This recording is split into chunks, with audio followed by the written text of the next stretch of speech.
परमात्मा को पाने तथा उसका वास्तविक लाभ प्राप्त करने के लिए पवित्र बाइबल में प्रमाण है कि प्रभु ने मनुष्य को अपना ही स्वरूप बनाया। 6 दिन में सृष्टि रचकर 7वें दिन विश्राम किया। कुरान शरीफ में प्रमाण है कि हजरत मोहम्मद को खुदा स्वयं कह रहे हैं कि मैंने तुम्हें उस परमात्मा की महिमा बताने के लिए भेजा है। वो परमात्मा कबीर है जिसने 6 दिन में सृष्टि रची तथा 7वें दिन तख्त पर जा विराजा। उसकी खबर किसी बाखबर से पूछकर तो देखो। कृपया अवश्य सुनिए जगत गुरु तत्वदर्शी संत रामपाल जी महाराज के अमृत वचन। अपनी महिमा पर बताओ है कि ए जीव, जब तू इस ज्ञान को समझ जाएगा फिर तेरी ये स्थिति हो जाएगी कि परमात्मा आपके बिना मुझे भी कोई दिखाई नहीं देता। बंदी छोड़ दयाल जी तुम तक हमरी दौड़े, जैसे काग जहाज का इब तकैन दूजी ठोरी। अब जैसे समुद्र में समुद्री जहाज के ऊपर कुछ कौवे बैठकर चला जाते हैं। वो कौवा बैठकर चला जाता है इस उद्देश्य से कि जहाज के यात्री आगे चल के खाना खाएंगे, भोजन खाते हैं तो फिर मैं भी आहार करूंगा। अब जैसे शाम के समय जहाज चला, अतिथि खाना खाकर टुकड़ा फेंक दिया तो कौवा उस लालच में बैठ जाता है। फिर जहाज रातों रात निकल जाता 200 किलोमीटर, और 200-300 किलोमीटर जाने के बाद, 400 किलोमीटर जाने के बाद फिर समुद्र के अतिरिक्त, जल के अतिरिक्त कुछ भी वस्तु दिखाई नहीं देती, केवल जहाज या जल। अब पुराने समय की बात है, उस समय क्या होता था कि जो दिशा सूचक यंत्र होते थे वो कई बार डिस्टर्ब हो जाते थे। ये चुंबकीय चट्टानों के कारण वो जो डगमग हो जाते थे, डिस्टर्ब हो जाते थे, और जहाज के चालक भी भ्रमित हो जाते थे। उनको भी कई बार शंका हो जाती थी कि कहीं तेरा दिशा सूचक यंत्र डिस्टर्ब ना हो रहा हो। उसको चेक करने के लिए अपनी दिशा को वो कौवे का सहारा लेते थे। और कौवे में प्रभु ने ऐसा गुण दिया हुआ है कि वो जैसे रात्रि में जहाँ जिस दिशा से भी चलेगा, चाहे वो दिन में चले चाहे रात में, वो उस दिशा को भूलता नहीं। उसको फिर ये रहता है कि मैंने उल्टा आना है, मेरा घर यहाँ पर है, मेरा घोंसला यहाँ पर है। तो जहाज के चालक क्या करते थे, उस जहाज पर बैठे हुए कौवे को पत्थर मार देते थे, ऐसे डरा देते थे जोर से, और वो उसको जहाज से उड़ने पर विवश कर देते थे। तो कौवा क्या करता था कि उड़कर वो उस दिशा को चलता था जिस दिशा से जहाज चला था। वो फिर क्या करता है कि आधा किलोमीटर 1 किलोमीटर तक उड़ता है वो अपनी उसी दिशा में। फिर वो देखता है कि भाई कितने कोई ठिकाना है, कोई ना बैठूंगा कित जाके। अगर उसने केवल वो जहाज ही दिखाई देता है, एकमात्र स्थान जहां वो डूबने से बच सके, अन्यथा वहां जल ही जल है। उस जहाज के अतिरिक्त यदि वो कहीं और बैठता है तो डूब ही जाता है, मरेगा वो। वापस आकर के वो कौवा फिर उसी जहाज पर विश्राम पाता है। अब परमात्मा यूं कहते हैं, जब आप मेरे से परिचित हो जाओगे और इस आध्यात्मिक ज्ञान से परिचित हो जाओगे, फिर तुम्हारी वो स्थिति हो जाएगी कैसी कि बंदी छोड़ दयाल जी तुम तक हमारी दौड़े, जैसे काग जहाज का अब तक न दूजी ठोरे। इस पृथ्वी पर आपको दूसरा ना संत दिखाई देगा, ना कबीर जी के अतिरिक्त आपको कोई परमात्मा दिखाई देगा। आपकी वो स्थिति हो जाएगी। इस स्थान के अतिरिक्त आप जहां भी जाओगे, आप 84 लाख योनियों के इस समुद्र में डूबने के स्थान पर जाओगे, वहां आप सीधे ही डूबोगे। और ऐसी गलती फिर आप कर नहीं सकते, क्योंकि आपको ज्ञान हो गया। परमात्मा अपनी महिमा आप पर सुनाते हैं, हमारे लिए आप ही दास बनते हैं। और आप ही कह रहे हैं कि गुरु जी तुम ना भूलियो, हे परमात्मा, हे गुरुदेव आप ना भूलना हमारे को, चाहे लाख लोग मिल जाएं और हमसे मेरे जैसे भगत तो आपको लाखों मिल जाएंगे, लेकिन मुझ दास को आप जैसा संत नहीं मिलेगा। हमसे तुमको बहुत है पर तुमसे हमको ना। फिर क्या बताते हैं, तुमरे विसारे क्या बने, अब किसकी शरण में जाऊं, शिव ब्रंच मुनि नारदा, इनके हृदय भी ना समाऊं। अब शिव विरंच, विरंच कहते हैं ब्रह्मा को, शिव विष्णु कहते हैं नारद जैसे ऋषियों के इन माछा ना लागू, क्योंकि हम सारा दिन प्रचार करते हैं, एक दूसरे को बताते हैं कि ब्रह्मा विष्णु महेश कंप्लीट गॉड नहीं है, इनकी पूजा से मोक्ष नहीं है। नारद जैसे ऋषियों को भी हम कहते हैं ये ज्ञानी नहीं थे, इनको वेद ज्ञान नहीं था। अब भाई इन नाम कैसे सुहावेंगे, एक आंख भी ना सुहावे हम तो, इनकी तो आंख में कुणक बन गए। और हे परमात्मा तेरी आड़ ना रही तो ये गढ़ देंगे हमने, अगर आपकी शरण मुझे ना रही तो ये फिर मुझे सीधा करेंगे। तो ईब आप नो भी आपसे दूर नहीं हो सकते हम, क्योंकि सत्य का बेड़ा पट गया। अब हम इनके गुण तक गा नहीं सकते, हाँ इनको बुरा नहीं बता सकते, क्योंकि हमें इतना ज्ञान हो गया। ब्रह्मा विष्णु महेश को हम बुरा नहीं कह सकते, लेकिन इनसे हमारा काम चल रहा है को नहीं। जैसे गीता जी अध्याय नंबर 2 के श्लोक 46 में कहा है कि बहुत बड़े जलाशय की प्राप्ति के उपरांत एक छोटे जलाशय में जैसी श्रद्धा रह जाती है, आस्था रह जाती है, उसी प्रकार पूर्ण परमात्मा की गुणों से परिचित होने के उपरांत इन निम्न सत्र के भगवानों में आपकी उसी ही आस्था रह जाएगी। अब कितना प्यारा उदाहरण दिया पवित्र श्रीमद् भगवत गीता जी ने, कि जैसे पहले क्या होता था पुराने समय में, सतयुग त्रेता द्वापर तक ये ट्यूबल टैबल नहीं थे, ना सिंचाई की नहरें थी, वहाँ तालाबों पर जनसंख्या कम होया करती, वो तालाबों के ऊपर आश्रित रहते थे। घने धन जोड़नी आदमी ना थे, अपना सिंपल सा रहा करते, खाया कमाया, घना धन इकट्ठा कराया करते, इसलिए वो तालाबों का झीलों का सहारा लेकर के वहाँ गांव के गांव बस जाया करते थे।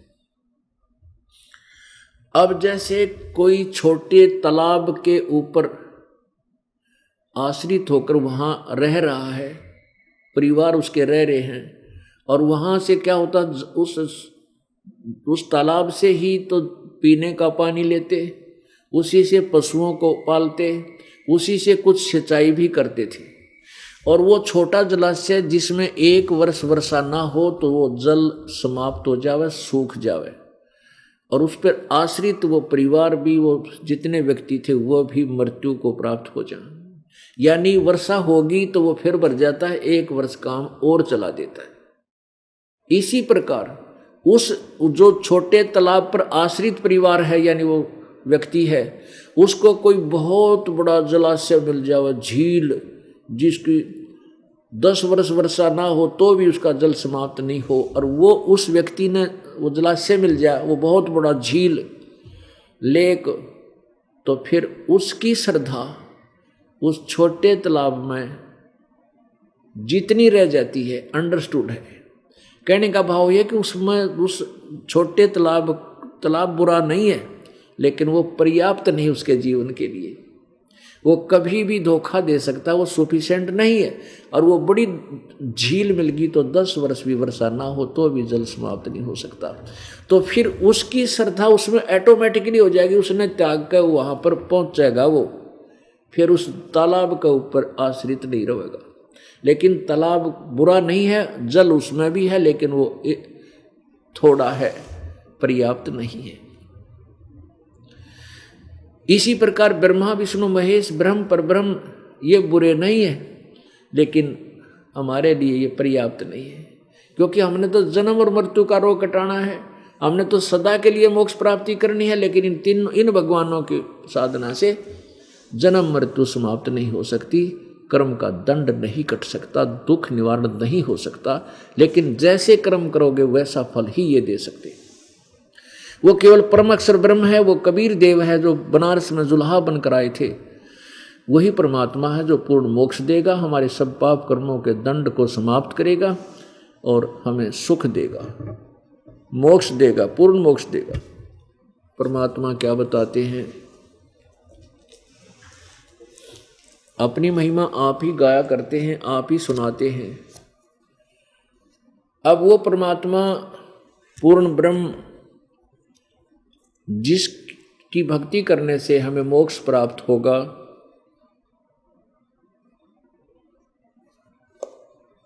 उसके विषय में आदरणीय गरीबदास साहिब जी ने किस प्रकार हमें समझाने की चेष्टा की है। सुरत नरत से परखन आवे है महबूब सरोवा वो, द्वार बार घर छाड़ गए हैं जाए बसे बन खोआ वो। अब प्रथम तो उस परमात्मा का ज्ञान नहीं, प्रथम तो वो परमात्मा है कौन, किसकी भक्ति हमें करनी चाहिए, वो हमें प्राप्त, वो ज्ञान नहीं।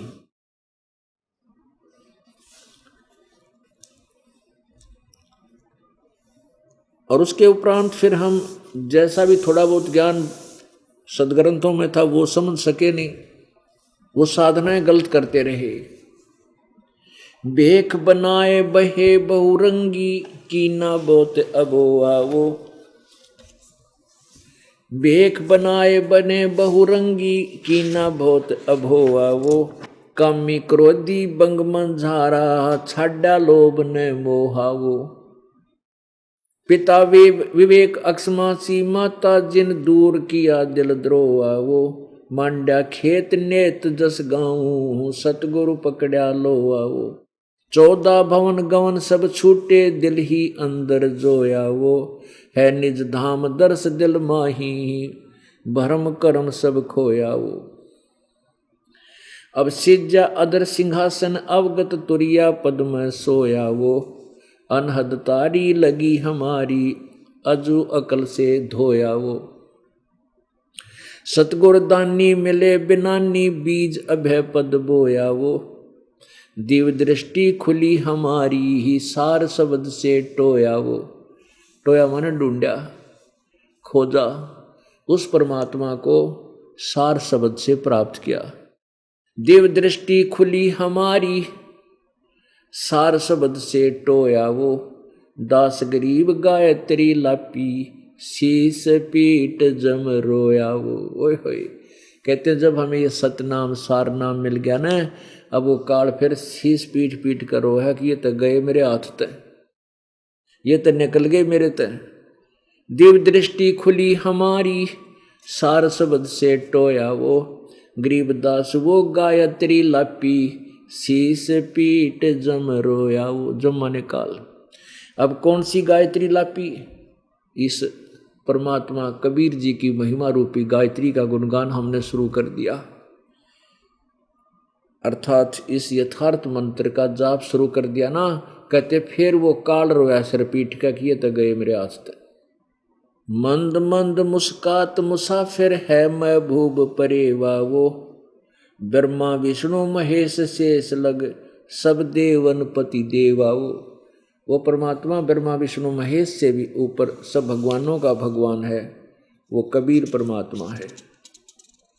अब जैसे गीता जी अध्याय नंबर 7 के श्लोक नंबर 29 में कहा है कि जब तत्ब्रह्म यानी उस परमात्मा से और पूरे संपूर्ण आध्यात्मिक ज्ञान से सभी कर्मों से जीव परिचित हो जाता है तो केवल वो जन्म मृत्यु से छूटने का ही प्रयत्न करता है।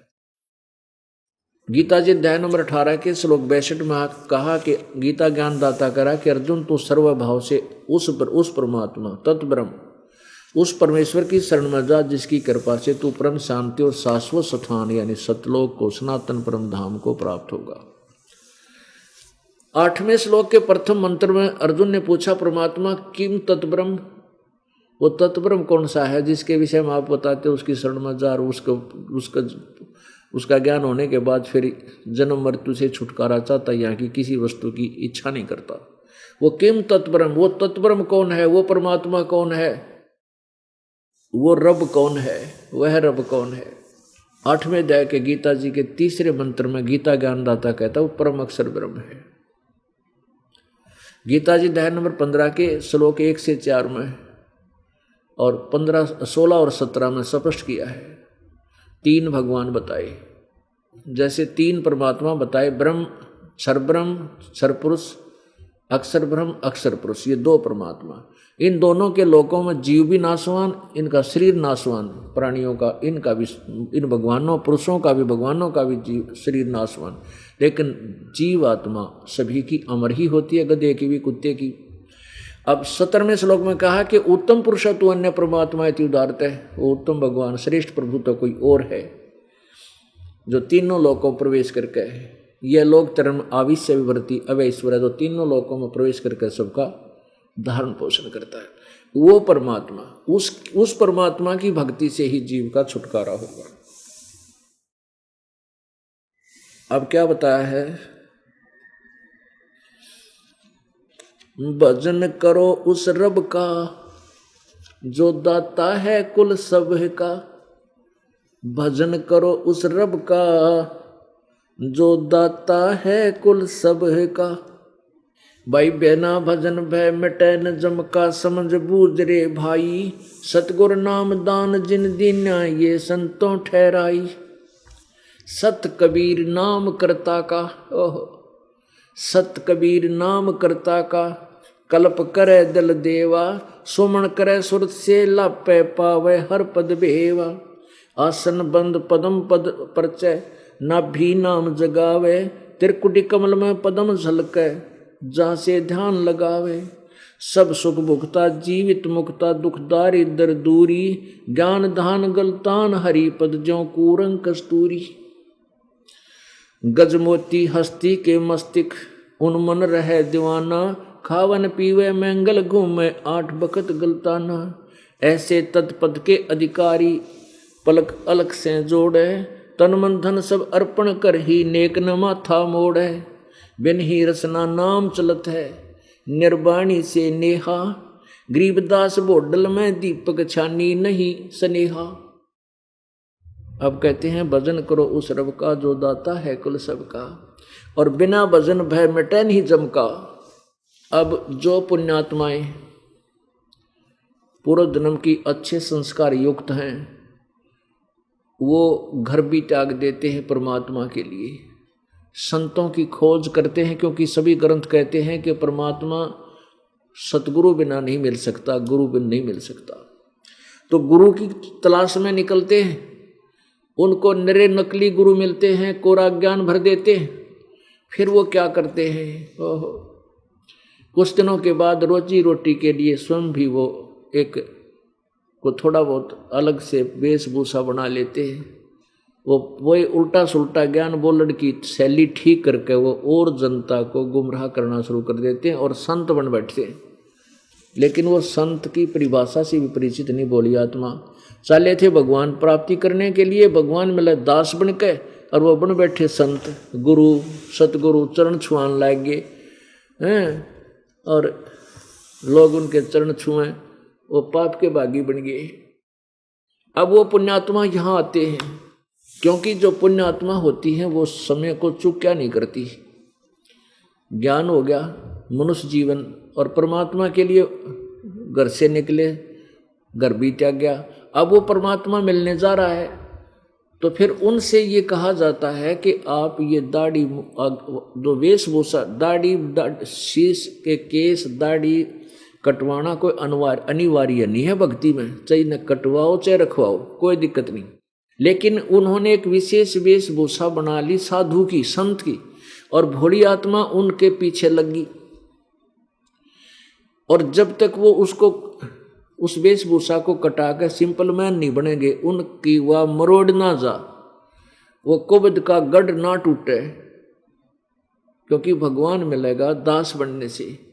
और साधु बना रहा, नमस्कार करनी भोली आत्मा बहुत मिलेंगी, क्योंकि नकली हो चाहे असली, उनको क्या पहचानियो संत नकली है का असली है, उसको तो भगवान का रूप दिखाई देता संत श्रद्धालु को। तो फिर वो जो संत वेशभूषा बना के बड़ी जनता में एक प्रभुता पाते हैं, उनको हम समझाते हैं कि आप ये ऐसा मत रखो, ये आपके लिए हानिकारक हो जाता है। तो बेचारे क्योंकि वो भगवान से अपरिचित हैं, भगवान की महिमा से वो परिचित नहीं है, इसलिए वो क्या बोलते हैं, वो कहते हैं दाढ़ी कटवा लेंगे ना फिर हमें रोटी कहाँ से मिलेगी, वो तरह गजब हो। और हम जैसे ट्रेन में जाते हैं तो हमारी टिकट नहीं लगती, हमारा गुजारा कैसे होगा। अब ये भी हमारी एक भगवान के विधान से अपरिचित होने की सोच है। अब क्या बताते हैं परमात्मा कि जब आप मेरी शरण में आ जाओगे, रोजी और रोटी की तो चिंता छोड़ देना।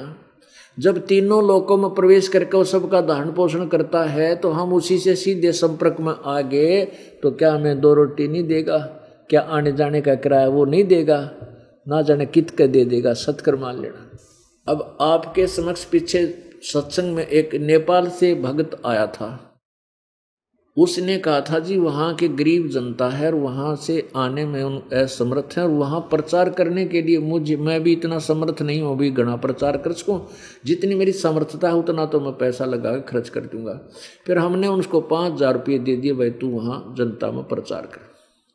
तो उस बेचारे ने रख दिए वो पैसे कि भाई परमात्मा का पैसा मैं दुरुपयोग नहीं करूँगा, कति 8 लगेगी ना कितना भी पार नहीं बसाओगी तब उसको प्रयोग करूँगा। तो महीना तो उसने ऐसे काम करता रहा, अपने आप अपने ही पैसे से वो खर्च करता रहा, प्रचार करता रहा जैसा बना। फिर उसको आवश्यकता बन गई, 500 रुपये की आवश्यकता पड़ेगी। कहता मैंने वो 5,000 रुपये न्यू के न्यू दर रखे थे, 1,000 के नोट और 2 500 के, 4,000 के, कति गिण के वहाँ ऐसे स्थान पर रख देखते बच्चे भी ना छेड़े, घर वालों को पता ही ना चले, वहाँ कभी पैसा मैंने रखा ही नहीं। तो वो गिने तो मैंने पाए वो क्या 2,500 रुपये बढ़ गए, उसमें कहता मैंने पहले 1,000 रुपये निकाल लिए थे तो 6,500 रुपये फिर पाए, 2,500 रुपये टोटल कहता वो बढ़ गए। 1,000 निकाल लिया था, 4,000 उसमें सुरक्षित रख दिए, फिर 6,500 पाए। तो ये किसने दे दिए? कबीर परमात्मा ने। अब वो 2,500 रुपये उसके यहाँ आने और जाने में 1 साल में खर्च ना हो, और ये तो 2,500 है, वो 2,500 है, वो तो 2.5 करोड़ दे दे परमात्मा, न्यू के न्यू दर दे बंडल बांध गए और किसी प्रेस से मिला लियो जो उसमें चूक पा जाता है, तो भगवान उसी को कहते हैं। तो हम कमजोर सोच के हो गए क्योंकि हमें भगवान मिला को नहीं, और भगवान ना मिलने से हम अन्य अटकलों से ही अपना गुजारा समझकर फिर भी साधु बन रहे। वो जब आप पे पेट नहीं भरता और उन्हें कह दोगे तुम, तो ऐसी भूल पड़ जाती है।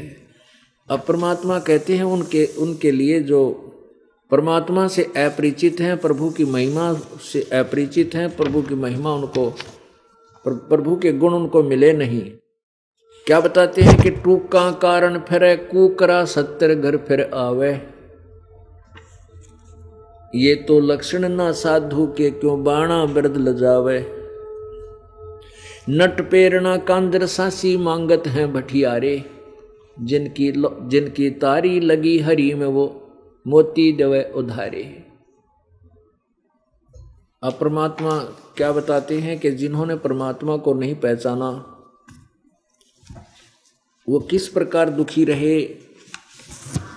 मन माणिक लहर समंदरे, मुरजीवा नगसी पन सायर, वो निर्मल आनंद कंदरे। मन माणिक लहर समंदरे, मुरजीवा नगसी पन सायर, वो निर्मल आनंद कंदरे। अब कितनी प्यारी वाणी बोली है गरीबदास साहेब ने अपने कबीर परमात्मा के विषय में। भाई मोती मुक्ता दर्शत नाही, ये जग है सब अंदरे, दिखत के तो नैन चश्म इनके, फेरा मोतिया बंदरे। अब क्या बताते हैं कि जिनको तुम विद्वान समझा करते, बड़े वेदों के ज्ञाता हैं, बड़े मर्मज्ञ ज्ञाता हैं, अब जैसे आपने अभी देवी भागवत महापुराण के गीता प्रेस गोरखपुर से प्रकाशित पृष्ठ नंबर 414 पे छठे सकंद में क्या पढ़ा कि सतयुग के ब्राह्मण वेदों के पूर्ण विद्वान होते थे और वो दुर्गा की पूजा करते थे। 562 पृष्ठ पर दुर्गा कहती है ब्रह्म की पूजा करनी चाहिए, उसके अतिरिक्त दूसरे की धारणा भी नहीं लानी चाहिए, उसकी पूजा करो, वो ब्रह्म लोक में रहता है। अब गीता जी अध्याय नंबर 8 के श्लोक नंबर 16 में लिखा कि ब्रह्म लोक पर्यंत भी सभी जन्म मृत्यु में है, पुनर्वृत्ति में है, ये भी स्थायी नहीं। अब यहां परमात्मा कहते हैं मोती मुक्ता दर्शत नाही, ये जग है सब अंधरे। अंध माने अध्यात्म ज्ञान नेत्रहीन, इनको अध्यात्म ज्ञान नहीं था इसलिए अंधे थे सब। अब दुर्गा भी अंधी, पूर्ण ज्ञान नहीं, वो कभी ब्रह्म तक ही बताती है, उसकी पूजा करो। भाई दिखत के तो नैन चश्म, इनके फेरा मोतिया बंदरे। अब दुर्गा कभी कहती है अक्षर ब्रह्म, वो ब्रह्म जिसने सारी सृष्टि रची वो अक्षर ब्रह्म है, और फिर कह उस ब्रह्म की पूजा करो, उसका ओम मंत्र है, परमण मंत्र है। तो इन सब के मोतिया बंद था। मोतिया बंद कैसा होता है? जैसे सफेद मोतिया हो जा किसी के आंखों में, उनकी आंख इतनी स्वस्थ दिखाई देती है जैसे कति सारा दिखता हो, लेकिन उन्हें दिखता कुछ को नहीं, कति नपट अंधे होते हैं वो। तो ऐसे ही विद्वान भगवान देवी और देवता हमने कति भगवान प्राप्त दिखाई दे थे और बड़े विद्वान नजर आवे थे, इनको तो कैख भी ना ज्ञान था। अब जैसे अभी तक हमारे पवित्र हिंदू धर्म के ये गुरुदेव लोग हमें ये नहीं बता सके कि पुराणों में क्या लिखा है, ब्रह्मा विष्णु महेश की क्या स्थिति है, तो ये आँखें कैसे कह सकते? तो अंधे थे, अंधे बिन ज्ञान नेत्रहीन, इनको ये भी ना समझ में आई गीता, पवित्र गीता जी और पवित्र चारों वेद और पवित्र पुराण हमें क्या संदेश, यथार्थ संदेश दे रहे। और पुराणों के वक्ता ब्रह्मा जी ये आप अज्ञान दे रहे हुए, इसलिए बताते हैं मन माणिक लहर समंदरे, मुरजीवा नग सीपन सायर, वो निर्मल आनंद कंदरे। भाई मोती मुक्ता दर्शत नाही, यो जग है सब अंदरे। दिखत के तो नैन चश्म, इनके फेरा मोतिया बंदरे। ये दिखत के तो आंखें बड़ी निर्मल दिखाई दे, बड़े विद्वान नजर आवे हैं, पर इनका अज्ञान रूपी मोतिया बंद हो रहा है। नर नारायण देही पाके, जय कट्याना यम का फंदरे। रतन अमोली दर्शत नाही, धक है वाकी जिंदरे।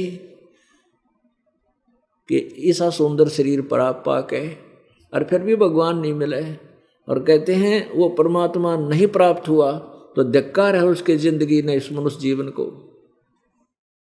भाई पूर्ण ब्रह्म रटे अविनाशी, जो भजन करें गोविंद रे। भाव भक्ति जा हृदय होई, फिर क्या कर है सुरपति इंद्रे। अब जिनके सच ये ज्ञान समझ में आ गया और सच्चे दिल तो भक्ति में लौ लाएगी, कहते फिर यहाँ का सुरपति देवताओं के राजा इंद्र की पदवी भी हमारे लिए व्यर्थ है। वो क्या कर है सुरपति इंद्रे, यानी उसके सामने वो सुख देवताओं के राजा इंद्र का भी व्यर्थ है। व्यर्थ क्यों है? क्योंकि वैसे तो इंद्र को बहुत सुख है, देवताओं का राजा है, स्वर्ग का राजा है, लेकिन यूं राज रहेगा कितने दिन? यूं ज्यादा समय नहीं रहे, इसका फिक्स टाइम है।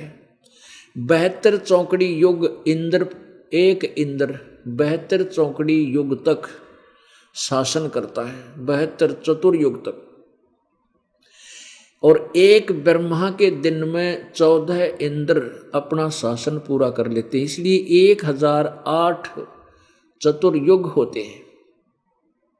तो 72 चतुर्युग जब ये ब्रह्मा इंद्र पूरा कर लेगा, और इसने अपने ही तप और अपने ही यज्ञों से उस इंद्र का राज को प्राप्त किया, मृत्यु को प्राप्त होगा 72 चतुर्युगी तक राज करके 72 चतुर्युग, सतयुग, त्रेता, द्वापर, कलयुग, एक चतुर्युग। इसमें 43,20,000 वर्ष होते हैं एक चतुर्युग में। और ऐसे ऐसे 72 चतुर्युग तक एक जीवात्मा इंद्र की पदवी प्राप्त करके स्वर्ग का राज्य भोगती है और फिर मृत्यु को प्राप्त होकर गधे की योनि प्राप्त करता। शटार्टुस की 84 लाख योनियों का गधे से होता। अब के फूक गई से इंद्र के राज ने आग लगा तो फिर गधा बन गया। बताओ के काम आया वो सुख, अब पहाड़ टूट गया। अब फिर इसे गधे के जीवन हो जावन माने जैसे महावीर जैन वाली आत्मा के 60 करोड़ बार गधा रतरा गजब हुए, 30 करोड़ बार कुत्ता। देवताओं के राजा वाला सुख के काम आया उसका। नो भगवान याद दिलाओगे फिर हमारा दिल यहां से हट जाएगा। क्या बताते हैं भाई, पूर्ण ब्रह्म रटे अविनाशी, भजन करे गोविंद रे, भाव भक्ति जा हृदय होई, फिर क्या कर है सुरपति इंद्रे। इंद्री कर्म ना लगे लगारम, जो भजन करे निर्द्वंद रे, गरीबदास जग कीर्ति होगी, जब लग सूरज चंद्रे। कि देखो भक्ति करोगे आपका काम आवेगी, यहाँ भी सुख मिलेगा। और यहाँ से भक्ति करके जाओगे तो कहते आपकी कीर्ति बनी रहेगी जब लग सूरज चंद्रे। यानी आप सतलोक चले जाओगे, वहाँ आपको यहाँ लोग आपके गुण गाया करेंगे। जैसे दरू, प्रहलाद, मीराबाई आदि पुण्यात्माओं को आज तक याद किया जाता है और वो अपनी भक्ति करके बेड़ा पार करके हम उनके गुण गावें। तो ऐसे ही हम अपना कर्म बनावेंगे, सतलोक चले जाएंगे और पीछे आने वाले आप जी के गुण गाया करेंगे, बड़े अच्छे भगत थे और वह तो बेड़ा पार कर गए।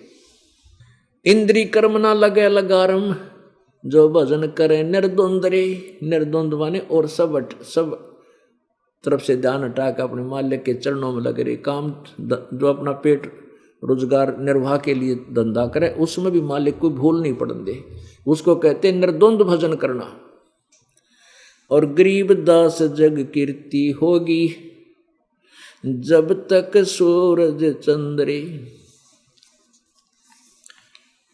अपने आत्मा कबीर परमेश्वर जी अपने तत्व ज्ञान को आप ही बताने आते रहते हैं और फिर हमारे जैसे दास की सेवा लगा देते हैं, ड्यूटी लगा देते हैं अपनी प्यारी आत्माओं को अपने यथार्थ ज्ञान से परिचित कराने के लिए। अभी तक हमें ब्रह्मा विष्णु महेश के बारे में क्या बताया गया था कि अजर व अमर हैं, सर्वशक्तिमान है, ये सृष्टि के रचनहार हैं और ये पूर्ण परमात्मा है, सभी ब्रह्मांडों के रचयिता यही हैं। अब इनकी यथार्थता हमारे सामने आ गई। कहाँ से पता चला? इन्हीं की जीवनी से। ब्रह्मा विष्णु महेश की जीवनी किन में है? पुराणों में। अब आपको ब्रह्मा विष्णु महेश की थोड़ी सी झलक दिखाते हैं। पुण्यात्माओं, ये सत्संग स्थल जो है एक ऐसा सामूहिक स्थल है जिसमें पहली कक्षा के बालक भी, बच्चे भी होते हैं, यानी श्रोता हैं, और दूसरी कक्षा के भी, यानी कुछ ऐसे हैं जो पहली बार सत्संग सुनने आए हैं। हमारे भगतों ने समझा बुझा के लाओ, एक बार चल लो आप हमारे गुरु जी का सत्संग तो सुन लो, नाम ना लियो पर ज्ञान तो सुन लो। तो उनके लिए भी हमने ये क ख ए आ सारे सिखाने पड़ेंगे, क्योंकि अभी तक भक्ति मार्ग का क ख भी ज्ञान नहीं किसी को। तो इस दास ने स्टार्ट से लेकर और लास्ट तक की पढ़ाई नए सिरे करानी पड़ेगी आपकी। और पुण्यात्माओं, इस दास को जो परमात्मा ने मजदूरी दी है या अनमोल दे रखी है, और इस दास को उसी दिन से ये एहसास हो गया था कि परमात्मा ये शरीर भी तेरे काम आ जाए, इस टुकड़े टुकड़े भी मालिक आपके काम आ जाए, मेरी मिट्टी सफल हो जाएगी। तो इस दास ने जब से ज्ञान हुआ है उसी दिन से दिन और रात एक कर रखा है। अब आप देखते हो 13-14 घंटे पहले सत्संग करता हूँ, फिर आप जी से मिलता हूँ, और आश्रम की भी जो व्यवस्था करनी होती है आप जी के लिए वो भी करता है दास। और कितना 12 बजे 1 बजे जाकर सोने का समय मिलता, फिर वक्ते उठ कर फिर। तो ऐसे ही जब से इस मार्ग का दास को एहसास हुआ है, प्राप्ति हुई, आदेश हुआ है, उसी दिन से ये वर्षक प्रयत्न और ये परिश्रम दास का चल रहा है और ये सफल हो गया प्रभु की कृपा से। तो इसलिए दास जरा से भी आलस नहीं करता कि परमात्मा फिर नाराज हो गया ना, फिर मेरे पिल्ला कुछ नहीं रहेगा। तो हर तरह, हर मर्यादा में रहता हुआ, हर पॉइंटों से बचता हुआ परमात्मा के गुणगान करता हूँ। तो यहाँ ये ऐसा है कि पहली कला कक्षा से लेकर लास्ट तक ये नए सिरे नई पढ़ाई पढ़ानी, क्योंकि पहले ज्ञान से विपरीत है सारी, और इसमें मेहनत ज़्यादा करनी पड़ेगी दास ने, क्योंकि बार बार रह कर प्रमाण ना दिखाऊंगा तो कुछ भी पल्ला ना पड़े आपका ये 2 घंटे व्यर्थ जाएंगे, जिसको नए सिरे से नहीं बताया जाता। अब हम ब्रह्मा विष्णु महेश के ऊपर आश्रित हैं। अब थोड़ी सी झलक दिखाते हैं कि ब्रह्मा विष्णु महेश जी की क्या स्थिति है। अब देखिएगा देवी पुराण। अब ब्रह्मा विष्णु महेश जी की उत्पत्ति आपको दिखाते हैं। श्री ब्रह्मा विष्णु महेश जी का जन्म, इनके माता पिता कौन है, थोड़ा सा विस्तृत दिखाएंगे।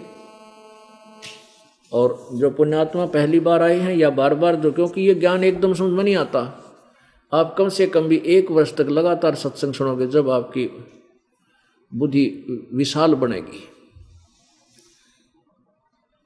और उसके लिए बार बार ये लेक्चर अर्थात ये सत्संग करने अति आवश्यक होगी। अब अभी तक हमें परमात्मा कबीर जी ने 600 वर्ष पहले कहा था कि धर्मदास ये जग बोराना मन विचलित है, और कोई न जाने पद निर्वाणा, मोक्ष मार्ग का किसी ने ज्ञान नहीं है। यही कारण मैं कथा पसारा, अब मैं तुमसे कहूँ यही कथा तुम जगजीव सुनाओ, सब जीवों का भरम नसाओ। अब मैं तुमसे कहूँ चिताई, इस तीनों देवताओं की उत्पत्ति भाई, ब्रह्मा विष्णु महेश की उत्पत्ति बताता हूँ। 600 वर्ष पहले परमात्मा ने ये शब्द वो बताए थे, और वो ज्ञान जो पुराणों में लिखा था वो अपनी सिंपल लैंग्वेज में बोला था। और क्या बताया था कि ज्ञानी सुने सो हृदय लगाई, मूर्ख सुने तो गम नहीं पाई। अब बुद्धिमान होगा वो तो समझेगा कि संत जो बता रहा सच्चाई है, और प्रमाण दिए जाएंगे साथ में आपको। और अनजान व्यक्ति जिसने भगवान चाहिए कोई ना, वो समझे कोई नहीं इस मार्ग ने, वो तो काल का ही जो है ना आहार बना रहेगा।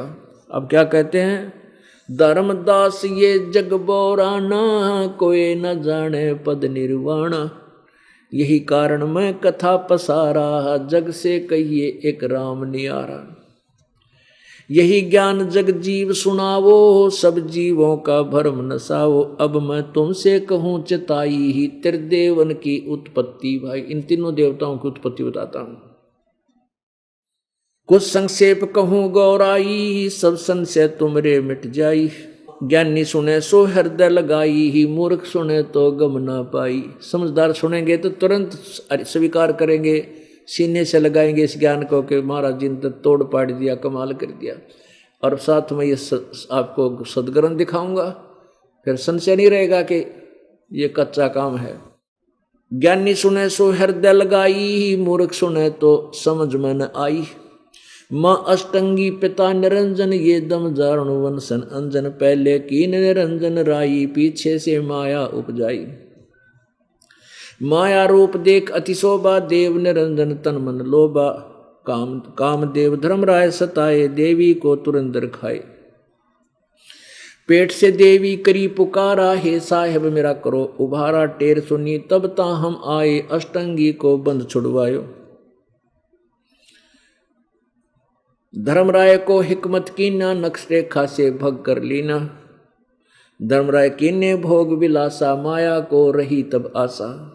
3 पुत्र अष्टंगी जाए, ब्रह्मा विष्णु शिव नाम धराए। परमेश्वर बंदी छोड़। 600 साल पहले परमात्मा ये भगवान थे, भगवानों के भगवान थे कबीर जी। जिन पुराणों को हमारे ब्राह्मण गुरु और ऋषि नहीं समझ सके, इनमें क्या लिखा परमात्मा ने पहले ही बोल रखा अपनी सिंपल लैंग्वेज में कहते हैं इन ब्रह्मा विष्णु महेश की मैं तीनों देवताओं की उत्पत्ति सुनाता हूँ। अब मैं तुमसे कहूँ चिताई तीन देवों की उत्पत्ति। भाई माँ अष्टंगी, पिता निरंजन, इनकी माता दुर्गा है और पिता इनका ज्योति निरंजन युग काल है। और कहते हैं तीन पुत्र अष्टंगी जाए, ब्रह्मा विष्णु शिव नाम धराए। गुण तीनों की भक्ति में ये भूल पड़ो संसार, कह कबीर निज नाम बिना भाई कैसे उतरे पार। अब ब्रह्मा विष्णु महेश बताया और फिर गुण तीनों की भक्ति में रजगुण ब्रह्मा, सतगुण विष्णु, तमगुण शिव जी की भक्ति में ये भूल पड़ा संसार। सभी भूल रहे हैं और कह कबीर निज नाम बिना क्यों कर उतरोगे पार। उस सार नाम बिना तुम पार नहीं हो पाओगे। अब ये ज्ञान परमेश्वर ने 600 वर्ष पहले बोला था, लेकिन इन अज्ञानी ऋषियों ने, गुरुओं ने और इन विवेकहीन ऋषियों ने परमेश्वर के इस ज्ञान को दबा दिया, ऊपर नहीं आने दिया। और आज इन सदग्रंथों ने इसको सेकंड किया, समर्थन किया, फिर हमारे हृदय ने स्वीकार किया। अब देखो ये श्री शिव पुराण, ये कहां से छपा है?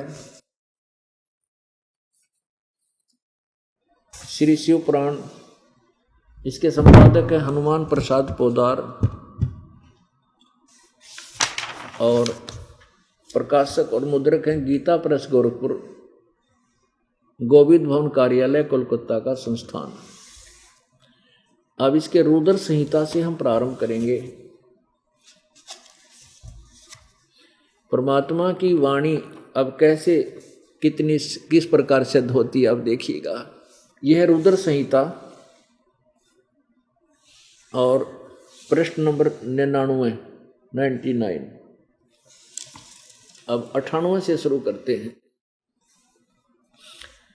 अपने पुत्र नारद की यह बात सुनकर लोक पितामह ब्रह्मा वहां इस प्रकार बोले। ब्रह्मा जी ने कहा,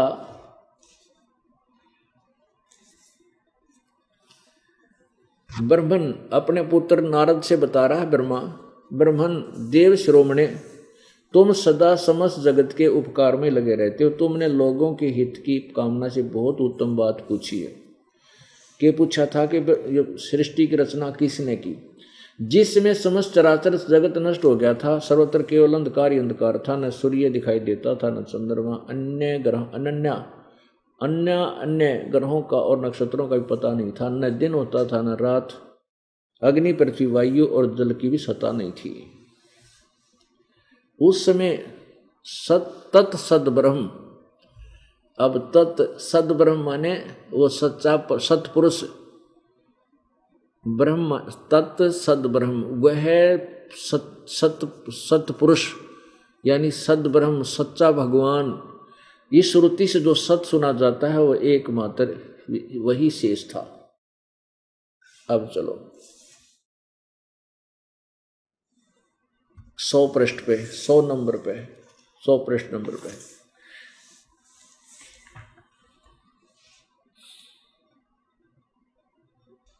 जिस परब्रह्म के विषय में, अब देखो ब्रह्मा जी बोल रहा कि तो ब्रह्म का है, कि तो सदब्रह्म का है, कि तो परब्रह्म, फिर भी क्योंकि इन्हीं से हमने इस ज्ञान को निखारना है जो परमेश्वर का ज्ञान है।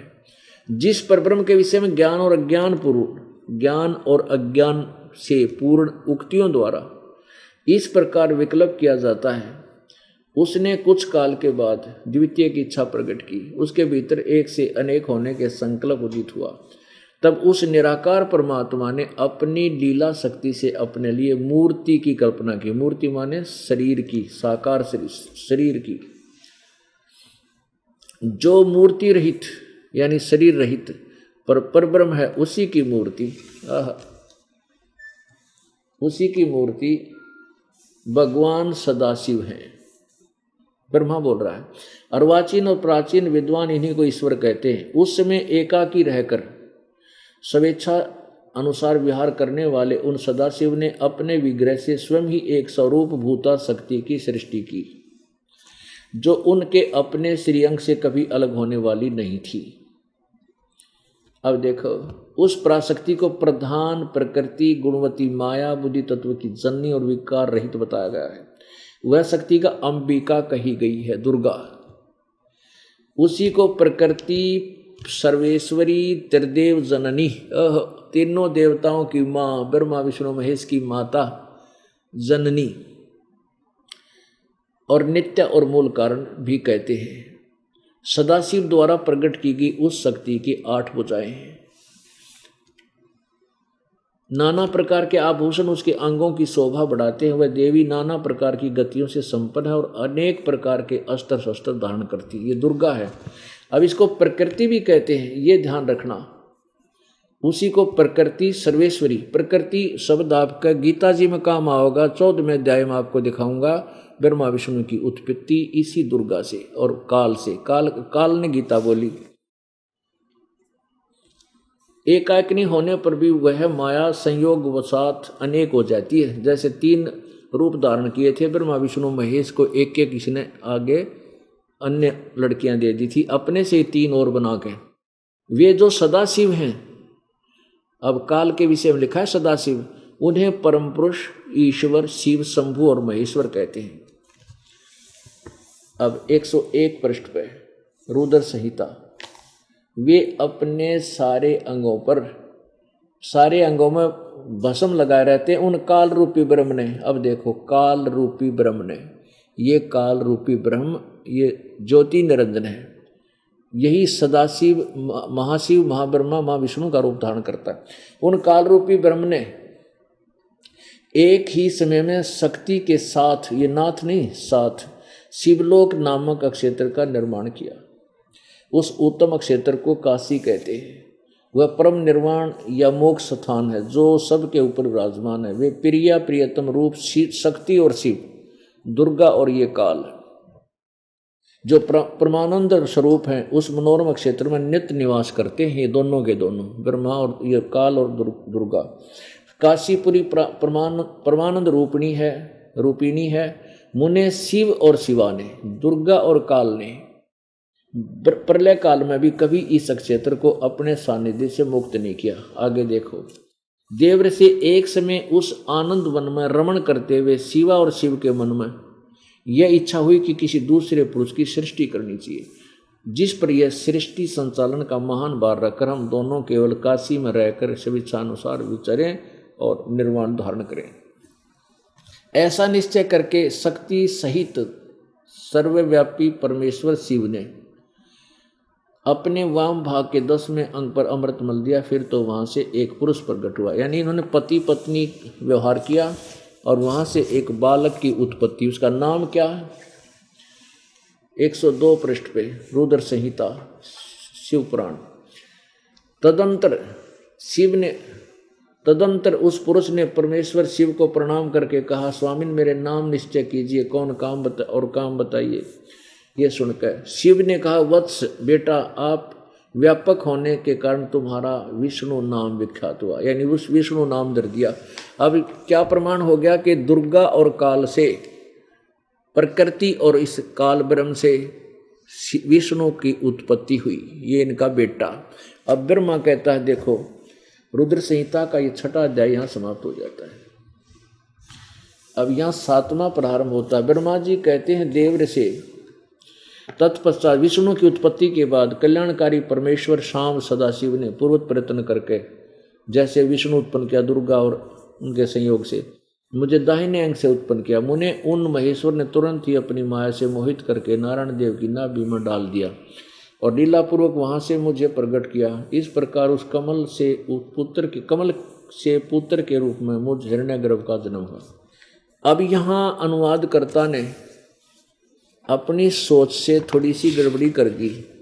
अब उसने आगे विष्णु कहते हैं शिव से शिव की उत्पत्ति कैसे लिखूं, ऐसे ऐसे, तो लेकिन ये स्पष्ट हो गया। आगे देखो, ये 4 सिद्ध करने हमने, ये काल अलग, ब्रह्मा विष्णु महेश अलग। ये देखिएगा 110 पृष्ठ पे 9वां अध्याय। इस प्रकार ब्रह्मा विष्णु और रुद्र इन तीनों देवताओं में गुण है, परंतु शिव गुणातीत माने गए। ये 4 हो गए, ब्रह्मा विष्णु और रुद्र, इन तीनों देवताओं में गुण है। रजगुण ब्रह्मा, सदगुण विष्णु, तमगुण शिव जी, ये महेश कवच है। परंतु शिव ये काल इनसे न्यारा है, गुण इन तीनों गुणों से अलग है, ब्रह्मा विष्णु महेश से भिन्न है। अब ये ब्रह्मा विष्णु महेश और चौथा ये इनका पिता काल है, ये सदाशिव भी कहलाता है, इसको काल रूपी ब्रह्म भी कहते हैं। यही विष्णु रूप धारण कर लेता है तो महाविष्णु कहलाता है, ये ब्रह्मा रूप धारण कर लेता है तो महाब्रह्मा कहते हैं इसको। अब आपको एक और दिखाते हैं शिव पुराण में, क्योंकि ये चार सिद्ध करने हैं, ये काल अलग और ये ब्रह्मा विष्णु महेश अलग, तब ये कहानी समझ में आएगी जो परमात्मा ने हमें बताई है। ये देखिएगा शिव पुराण, शिव महापुराण, ये है श्री शिव महापुराण और खेमराज श्री कृष्ण दास प्रकाशन बंबई, ज्वाला प्रसाद मिश्र कृत, इसकी हिंदी टीका सहित।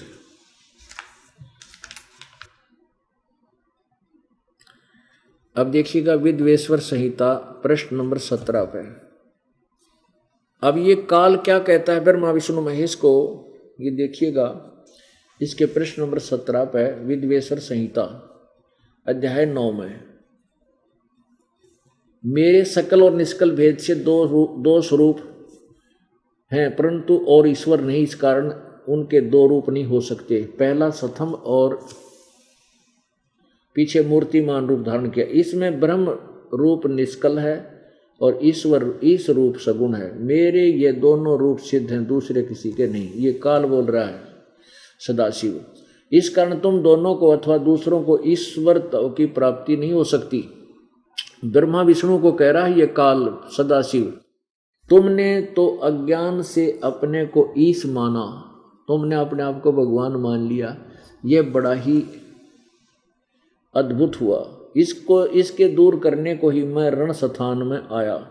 अब तुम अपना अभिमान त्याग कर मुझ ईश्वर में अपनी बुद्धि लगाओ। मेरे प्रसाद से लोक में सब अर्थ प्रकाश करते हैं। ये आगे देखो, अब ये काल कहता है उन 18 पृष्ठ पे विद्वेश्वर संहिता अध्याय 10 में, हे पुत्रो, ब्रह्मा विष्णु और ब्रह्मा को, हे पुत्रो, यह कृत आपने तप से प्राप्त किया है जिसकी जो कि सृष्टि की उत्पत्ति, ये ब्रह्मा को उत्पत्ति दी और पालन कहता है विष्णु को पालन का, सो मैंने प्रसन्न होकर तुम्हें दिया है। इसी प्रकार दूसरे दो कृत रुद्र और महेश को प्रदान किए हैं, परंतु अनुग्रह कृत कोई भी पाने को समर्थ नहीं है। जो पूर्व के कर्म तुमने समय से विसार दिए, रुद्र और महेश ने उनको नहीं बुलाया है। अब ये स्पष्ट हो गया। ये 4, इसमें 5 लिख दिए, ये 11 रुद्र और अन्य भी हैं और इस काल के बेटे को भी रुद्र बोल देते हैं। जैसे आपने अभी शिवपुराण गीता प्रेस गोरखपुर से प्रकाशित में सुना था कि इस प्रकार ब्रह्मा विष्णु और रुद्र, वहाँ रुद्र इस महेश के विषय में है।